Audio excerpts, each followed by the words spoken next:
उल्हासनगर शहरात अंमली पदार्थाच्या वाढत्या तस्करी विरोधात पोलिसांनी पुन्हा एकदा मोठी कारवाई केली। मध्यवर्ती पोलिसांनी विठ्ठलवाडी रेल्वे स्थानकाजवळून एका गांजा विक्रेत्याला अटक करत त्याच्याकडून 450 ग्रॅम गांजा जप्त केला आहे। विशेष म्हणजे याच परिसरातून 10 दिवसांपूर्वी एका अंमली पदार्थ विक्रेत्याला अटक करण्यात आली होती। उल्हासनगर शहरात अंमली पदार्थाच्या व्यवसायाने पुन्हा डोके वर काढल्याचे चित्र दिसत आहे। या व्यवसायावर आळा घालण्यासाठी मध्यवर्ती पोलीस सातत्याने कारवाई करत असून सोमवारी विठ्ठलवाडी रेल्वे स्थानकाजवळील शास्त्रीनगर परिसरात सापळा रचून किरण सुभाष वाघमारे या आरोपीला अटक करण्यात आली आहे। पोलिसांना मिळालेल्या गुप्त माहितीनुसार आरोपी गांजा विक्रीसाठी परिसरात येणार असल्याची माहिती मिळताच पोलिसांनी जाळे पसरवून त्याला रंगेहात पकडले।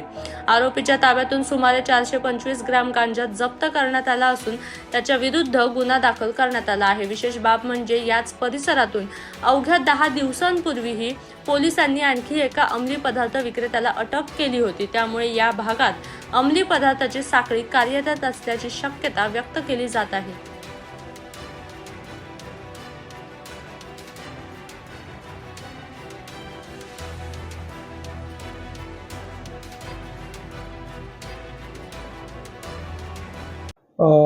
विठ्ठलवाडी रेल्वे स्टेशनच्या आसपासमध्ये भोपाळ समाजाची वस्ती आहे। त्याच्यामध्ये काही लोक गांजा विक्री करत आहेत अशी बातमी मिळाली होती मध्यवर्ती पोलीस पथकाला।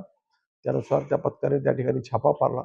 छाप्यामध्ये त्यांना एक किरण वाघमारे नावाचा इसम मिळून आला। त्या किरण वाघमारेच्या ताब्यामध्ये 450 ग्रॅम वजनाचा गांजा मिळालेला आहे। त्यानुसार त्याच्यावरती गुन्हा दाखल केलेला आहे आणि गुन्हा दाखल करून किरण वाघमारे यास अटक केलेली आहे। सर, आठवड्यात ही दुसरी कारवाई आहे त्याच्यात करण्यात आलेली, काय सांगणार? परिसरामध्ये आमच्या वरिष्ठांनी जे आदेश दिलेले आहेत डीसीपी आणि सीपी सरांनी, त्यानुसार कुठेही गांजा एमडी असे पदार्थ मिळून आल्यास पब्लिकला पण आम्ही आवाहन केलेलं आहे। त्यानुसार आम्ही कारवाई करत आहोत। सर्व पोलिसच कारवाई करत आहे, शिवाय एसीबीचं पथक पण कारवाई करीत आहे।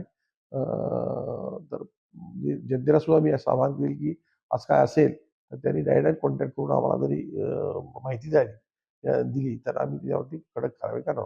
सर, कुठून आणण्यात आला होता आणि कुठे देत होता? हा बाहेरून गांजा आणलेला होता आणि तो लोकांना पुडी करून छोटीशी विक्री करत होता अशी माहिती मिळते। ते कुठून आणला होता ह्याचा आता त्याला पोलीस स्टेशन मिळालेले आहे, पोलीस शोध सुरू आहे। सर, याच्यात अजून कोणी आरोपी?